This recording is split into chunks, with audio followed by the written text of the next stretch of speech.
और साथ साथ एक जो मेरी पर्सनल है सर, अभी मैं सुबह से प्रयास कर रहा था कि विनेश के लिए बोलूं, जब उसको डिस्क्वालीफाई किया गया, विनेश या नहीं, लेकिन ऐसा लगा जैसे हमें चाकू घुसेड़ दिया गया। मेरे आज भी याद है उस प्रोटेस्ट में मैंने रातें काटी हैं और 4-4 गोली खाई मैंने। ये देश की अस्मिता से जुड़ा मामला था, पर हमारी मांग ये थी कि सरकार स्टैंड क्लियर कर दे, तब भी सुनवाई नहीं की गई।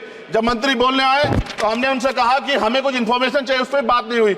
सवाल ये है सर, एक गोल्ड हमारे लिए आ रहा था और जब ये गोल्ड आता देश गौरवान्वित होता, और क्या व्यवस्था थी सर कि उसका वेट बढ़ गया, पता ही नहीं लगा सिस्टम के लोगों को।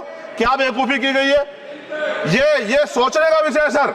ये बहुत महत्वपूर्ण, देश की बेटी का मामला है।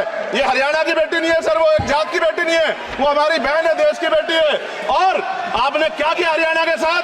आपने हरियाणा का बजट कम किया, जबकि सबसे ज्यादा मेडल हरियाणा लेके आता है। ये गलत है सर, ये धोखा है।